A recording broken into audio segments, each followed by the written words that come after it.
Alright, it's assembly day. We're going to do the lower end today. There's a couple of parts I don't have to finish the clutch side, the gear train, whatever you want to call it. I need a new lock washer for the inner hub. So what we're going to do today is go ahead and put the crank in, you know, get the tranny in, get the cases all sealed up, and all that good stuff. So this will be one separate video. His transmission, where's this fork at? His transmission, I was taking a look at everything earlier. His transmission is good to go. Everything looks real good on that. He did have one bent shift fork right here. You can see right there the wear on there that should not be there. Everything looked fine in the transmission, so more than likely this fork is just bent, so we're going to replace that. We had to pull it out of his old cases anyway, so I got everything cleaned up and laid out. We're going to go ahead and get everything put in the new cases and get rolling on this. Got the crank and everything all cleaned up, of course. We got everything organized so it's easier to just grab off the table and put together. Got stainless steel bolt kit for his engine. We're not going to be using any of this today. This is a left case cover, intake, kicker, clutch cover, head, cylinders, and water pump cover. Today we're going to use the engine bolts, engine main case bolts only. I'm not going to be using the wrist pin bearings yet, but everything else we're going to use. Also, I'm going to speak to Matt about his inner hub, see if he wants to go ahead and replace this, because it looks worse than what it is, but it does have some grooving on it. Being he's got a nice new basket, it'd be best just to go ahead and replace that for 50 bucks, good insurance. So I'm gonna ask him about that. Other than that, we're gonna go ahead and get this case up on my bench over here, clean work area, and get started. All right, cool. Hopefully you guys can see everything. Using two different lubes today. This one here is going to be a Caster 927 premix I'm going to use for the engine side. And then for the transmission side, I'm going to use just use an ATF, because where he lives it gets pretty cool up there. So I think Rotella would be a little thick for his transmission. So we're going to use ATF for the engine side. For the transmission side, we're going to use Caster 927 premix oil for everything on the actual engine side. So let's go ahead and get this shift drum and get these forks in there. Alright, so we're going to go ahead and put our shift drum in. I'm going to go ahead and put a little oil on it. A little bit there. A little bit in this bearing. We're going to be sure this bearing's got plenty of lube. We're going to lean it right here. Get plenty of oil down inside that bearing. Give it a spin till it doesn't sound dry anymore. There we go. All right, we'll go ahead and put it in.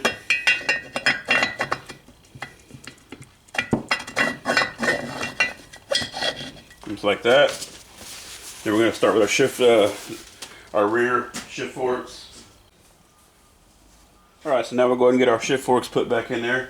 And the way we're going to do this is we're going to go ahead and start with the one facing the back. We'll put a little bit of oil on this shift fork rod. Slide it in the case. Then on the back side of this rod, right where it comes through, put some oil there. Pull it back and forth just to get it good and lubed up.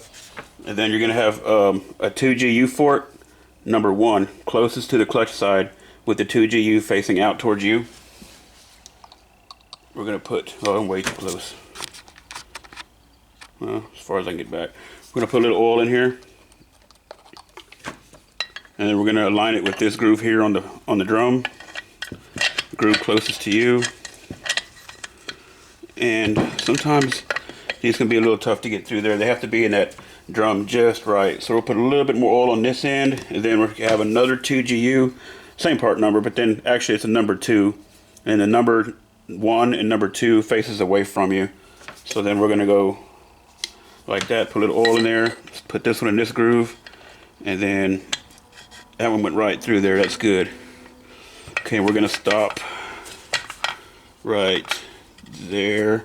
Now what I'm gonna do is turn this case so that you guys can see that right there, and that groove is where an E-clip goes.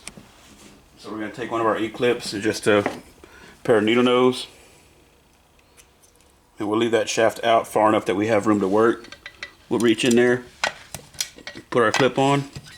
See how it spins around? We know it's engaged, it's locked in like it should be. So that's one set of forks there.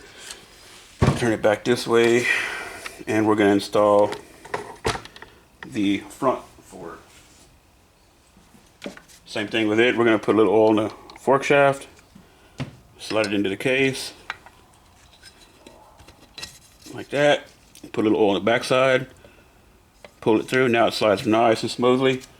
And now this one here is a number 1, and the number 1 faces towards you on the clutch side.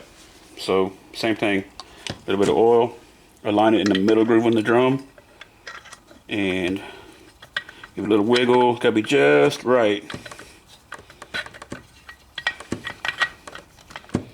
There it goes. Push your rod through. Stop a little bit early, again, so that you can get that E-clip on right there. You grab my other E-clip, grab my pair of needle nose, put this one on, like that. We'll give it a spin. Now that one's in. Now we can push this all the way in, push this one all the way in, and push back out because there's oil in that hole, but we'll take care of that in just a sec.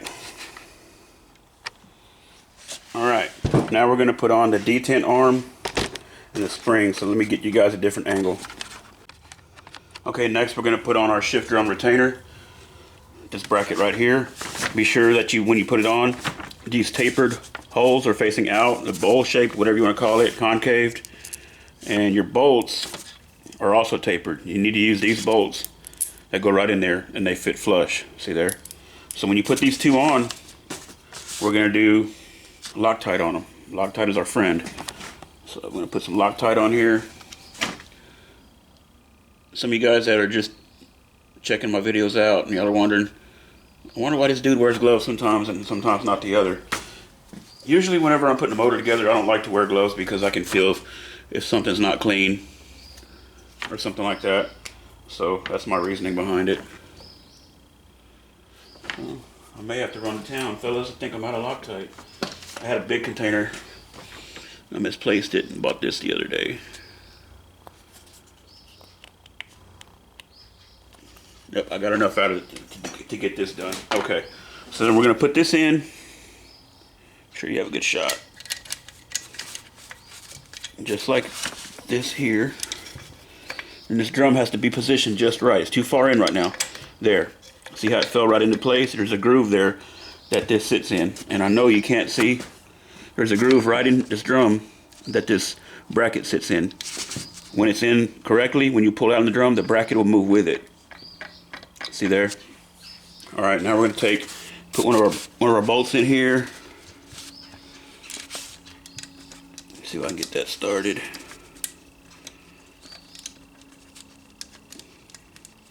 I usually have it laying on its edge when I do this, so it's kind of awkward for me. I think that one started. Let me try this one. Let me get a screwdriver so I can do it. Be more comfortable with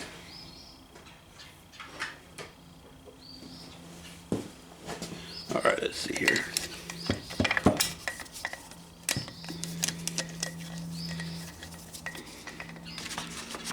I'm going to be real sure these don't cross thread. That one feels like it's trying to cross thread, so we're going to leave it alone and get this one lined up. Be sure this bracket is where it needs to be. Now we've got that one going, we can make sure this one is right where it needs to be. There we go. Now Loctite is doing its thing already. Okay, so I'm going to get this stood up and get it good and tight. I'll be right back. Okay, got it stood up so you guys can see. So we're going to finish getting these tight.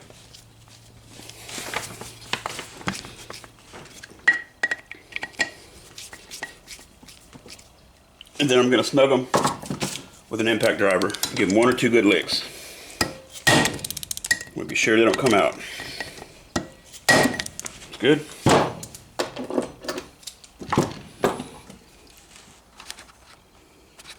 Next, we're going to put on our detent arm and spring. So I'm going to again I'm going to change y'all's view.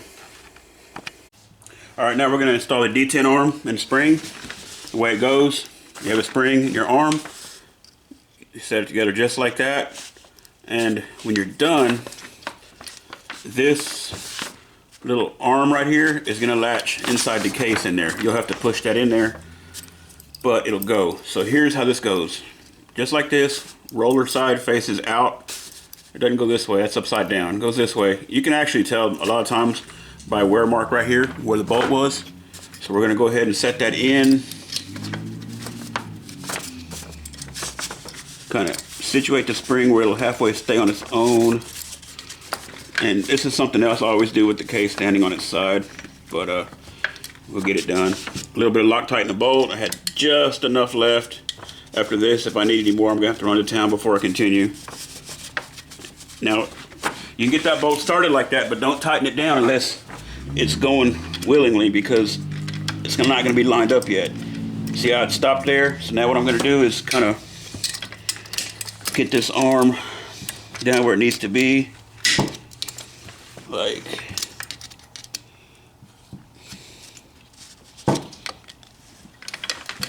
because this detent arm needs to center on that bolt. I'm going to push this spring in place. That'll probably help. There it goes. There, now the spring's in place. And we can go ahead and tighten this up a little bit more. Now see how this is down? This is up above the shift. Yeah, up above the shift star. Just take and push it down. Boom, go right into place. Then we can go ahead and snug this bolt up.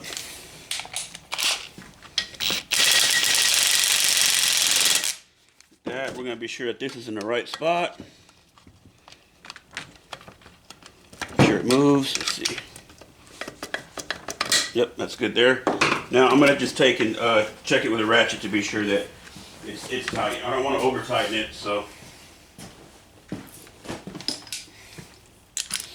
You sure don't want to break this bolt off. Yep, good and tight.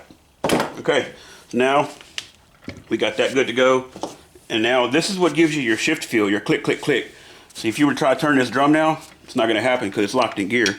In order for it to turn, you'd have to push this arm down like that, then it'll shift. So that's how that works. Alright, cool. Now we're going to start preparing the cases to get sealed up, put all the guts in.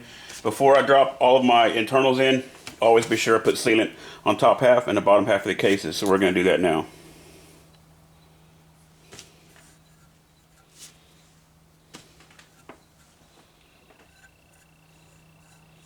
Just a light smear is all it takes. Keep away from the bolt holes. Don't pack this stuff down inside the bolt holes. Be very careful not to, because you can get it pushed down inside them bolt holes, and what happens is that sealant has nowhere to go when you're running those bolts down there, and what will happen is it'll end up busting out the bottom half of the bolt hole, and you don't want that.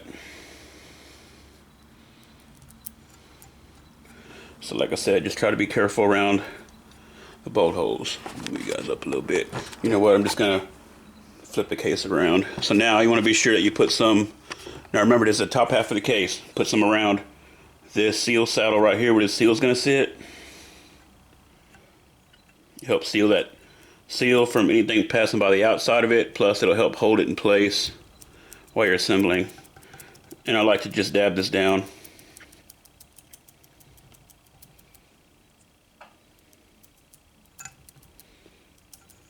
Okay, now we're going to turn this around so you can see the crankcase side of it.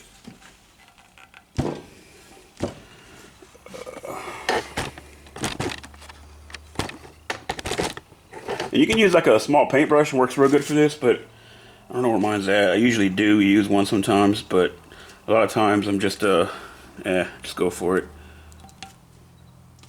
I like to feel exactly what I'm doing sometimes. Yeah, I know, but just the way I am. So just be sure you get it, you know, real well around the studs and all that good stuff. And it doesn't have to be thick, because remember, you're going to put a light layer on the top and the bottom half, so it's going to be twice as thick as what you have on one half. And you're going to end up mashing some out ultimately, no matter what, how little you put on there, you're going to mash some out, which is okay, because I would rather you mash a little bit out than not have enough on there and have to redo it all over again. That's not cool. I may show this entire process, I may not. If it ever sounds like I'm restarting a brand new video in the middle of a video, it's because I'm going to do some short clips out of these videos for the people that aren't following this 4-mil build. They just want to know how to do one particular thing. So every now and then I may say, hey guys, what's up today? I'm going to show you how to do this, even though we're right in the middle of a video. That's what that is. I did that for the What was that? What did I do yesterday? Wow, can't remember. Oh, for the clutch basket. We got too many things going at one time, guys. But yeah, I did that for the clutch basket video, and that's why there's two videos that are identical. But if you actually pay attention, one of them doesn't have the unbox. It doesn't have me talking about his cases and all that good stuff. It just goes straight to the point. Okay, now this is the stator side seal. Top half, again, don't forget, we're doing top half. We're going to wipe some down in there. We got some here on the top half of the transmission seal. Now we're going to do the clutch side crank seal, same area.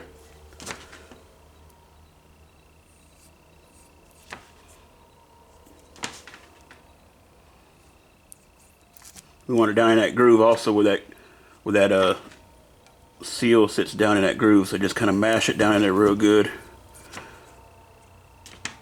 There we go. And then if you feel it's too thick, just give it a good wipe down like that. And we're good to go. Now let me show you what this whole setup looks like. Crankcase, transmission side. And you know what? I'm going to go ahead and do this area right here. And this isn't going to have enough time to dry before we get it together. Notice I didn't put anything here and here because these are just where bearings sit. Don't need anything there. So I'm going to set this on my table over here, and we're going to do the bottom half.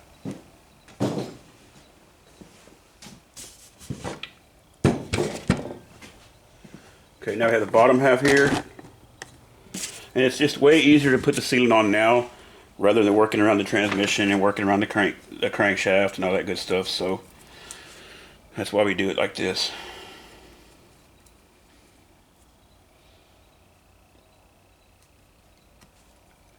I'll probably speed this up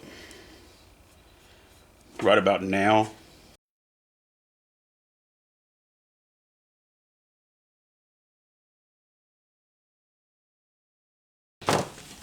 Okay, now we're going to do the transmission side. I'm going to just throw my impact under there to hold it, hopefully, so you guys can see. And we're going to put some in this seal saddle right here.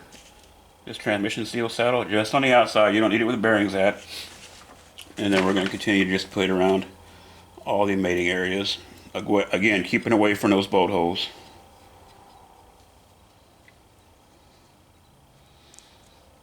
So I'll go ahead and speed this up.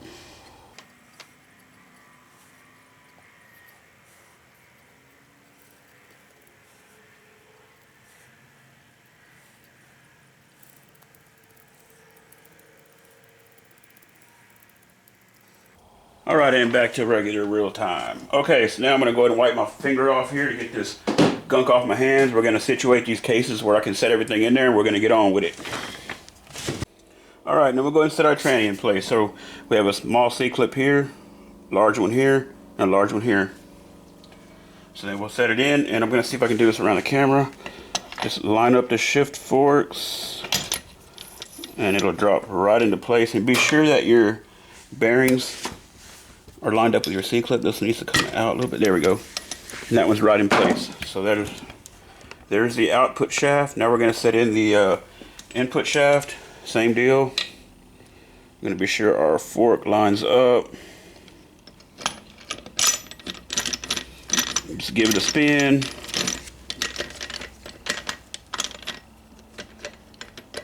Oh, my bearing's not lined up here with my groove. Hang on a second. There we go.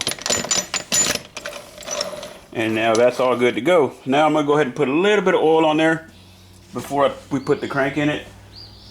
I usually just spin it and just dribble a little bit in between the gears where they mesh. And then a little bit in between where they slide on the bushings. And that'll be fine. Now we're going to go ahead and set our crankshaft in there.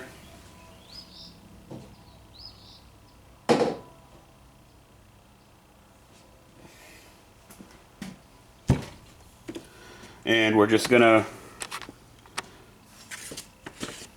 be sure that our seal grooves sit in to their saddles where they belong. Okay, here we go.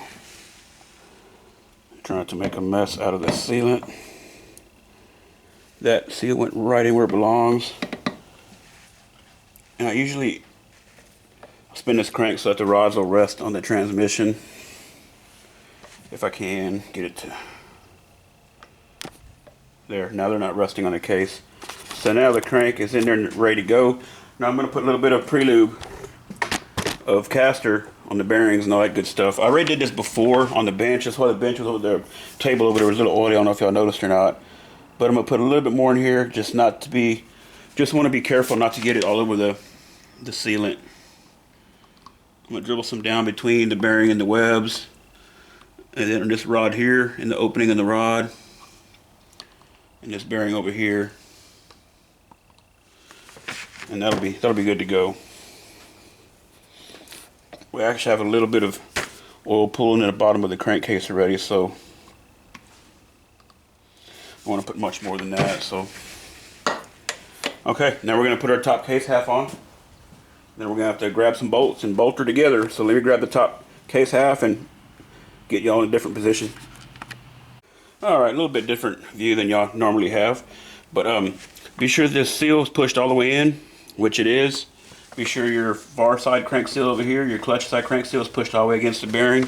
It is. Be sure this seal here is in its groove in the case. And it is. So we know that our C-clips are in place. We know our seals are good to go. Our sealant is on top half of the case, also over the top of the seals.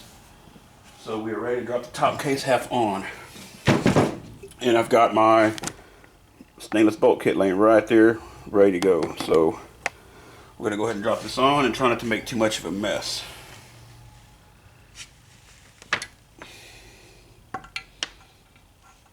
Let's see. There. Get that rod through. Reach in here, flip this rod up. Boom! I like that. Okay, now I'm going to take a couple of these Allen bolts on the top half here and just pull it together just a little bit. Open this up a little. Well, that's far away as I can get you guys. So let me get a couple of these in here real quick. I'm gonna find out where they go. I accidentally turned you guys off. Okay, so I have this bolt in and I have this bolt in back here. I'm just gonna snug them down a little bit just to pull the cases together some so I can lay them over on their side and get the nuts on the bottom of the crankcase. Not gonna get them tight. You see, I don't know if you saw the cases pull together. Now I'm gonna do this one. My left hand ain't good at controlling this impact at a slow speed. Okay, now it ain't gonna come apart, so I'm gonna go ahead and turn this over on its side. And I've got a hole in my bench here somewhere. There's that right here. So I'm just gonna turn this over like this, and I'll put you guys on this side. I'll just spin it around. And we'll get our nuts on the bottom.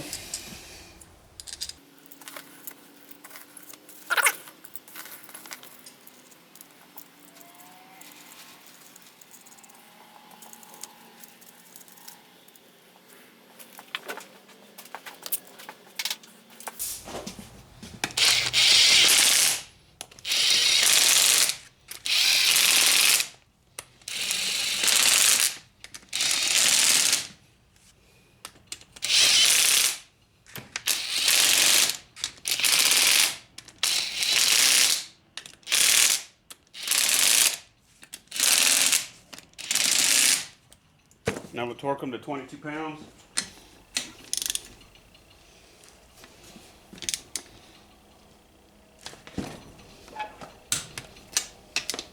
Kind of an awkward angle.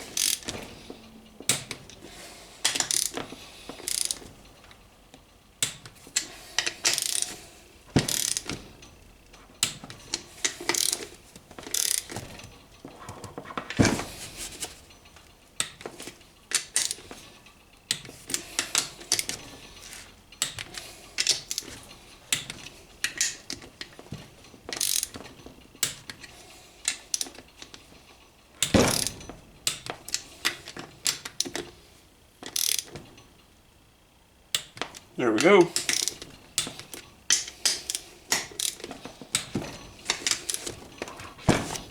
Okay.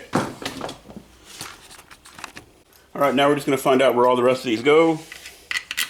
Trial and error. That one's too long.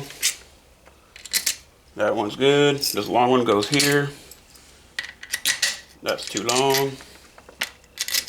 That's good. That one's good there. Too short. Good. Good. And where's our other one go? Right here. Okay, now that we know where all those go, these are stainless. Whenever you put stainless bolts into an aluminum case, you really need to use anti-seize.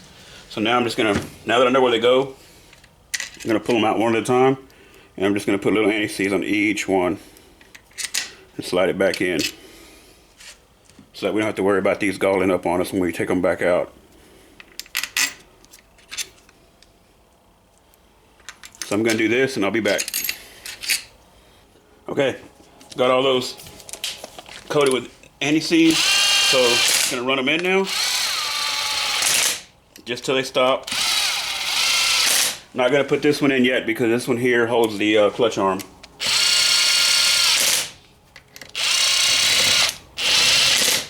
Just run these down and I'm gonna check with the ratchet, and then I'm gonna retort the crankcase bolts just to be 100% sure that we're legit.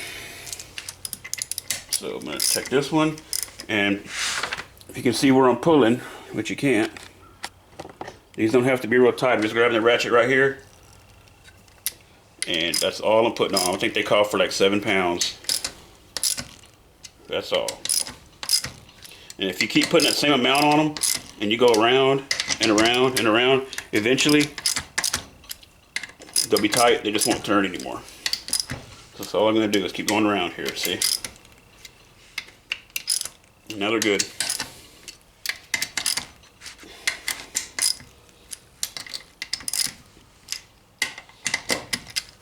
Okay, now I'm going to get my clutch arm and put it in. First, what we need to do, let me see if I can get you guys a better view. Spin this around. When I painted the cases, I left that seal in and wiped some grease on that bearing down there to protect it. So I'm just going to pop this seal out now. Try to do this without hurting the paint. I'm going to pop this old seal out so I can put the new one in. I usually just prime out, but I'm going to do it this way, being I don't want to nick his paint up. There, the old seal's out. Wipe a little bit of oil on that bearing. I'm going to go ahead and put some oil down inside this bearing. There we go. Okay, now the new seal goes in. That's not the right seal. Here it is. Oh, that's the kicker seal. New seal will go right in place. Almost push it in my hand. See there, it's pushed almost all the way in. There we go. On top of that is this washer. Then your clutch arm goes in. And let me get this spring situated so I can show you guys how it goes. Okay, your clutch, whoa. Here's your clutch arm. You hold your spring just like this, and it hooks that way like that. And go ahead and put it in before you get your clutch rod and all that good stuff in there. Put it in there, work it into place. My screw is going to be in the way there. Let me pull that screw out. That nasty old anti-seize on it. Push that on down. See how that is on there just like that? Okay, then this little spot here, this little hook here, needs to spin all the way around and hook behind here. So you can do that by hand, just like this. Spin it around, and boom. Now you have your spring action just like you should. And we can go ahead and put in the hold down bracket and the screw that holds it. Just like this right here. Just like that. We'll go ahead and run this in. I'll just use my ratchet real quick.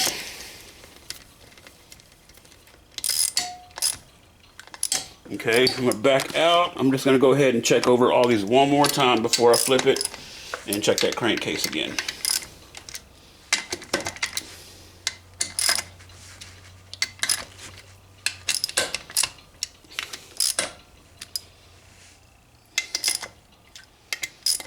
Okay, these are good. So we're going to turn it over one more time and check that crankcase. I'm going to flip it this way this time. Okay, we're just going to retorque them, or recheck them.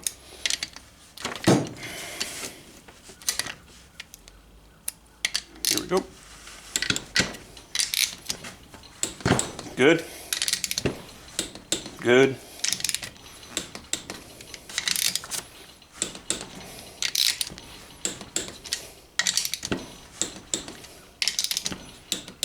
We're good to go.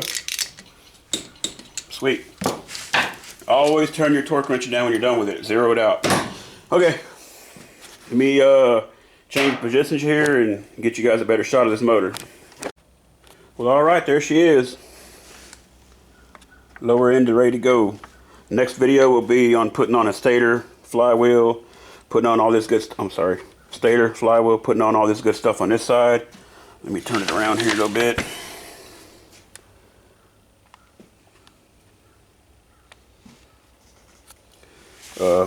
Next video we'll go ahead and do all the clutch side, get all that hooked up, put in our eccentric screw, show you guys how to adjust that, put our clutch basket and all that good stuff on, and then the top end. The top end I would go ahead and put it on, but I'm going to wait till I can seal it up because I don't have the cool head yet. Cool head should be here any day. It's already ordered. That is the only thing that we lack on this engine is a cool head, and like I said, it'll probably be here. What's today? Thursday. Probably be here Friday, Saturday, maybe this weekend we can get it buttoned up, guys. But there's the lower end. It all went together real well. Good to go. So stay tuned. Soon to come will be the rest of the assembly. We'll get her together, get it packed up, and get it sent back out to Washington to Matt. Hope you're enjoying this, Matt. She's almost done.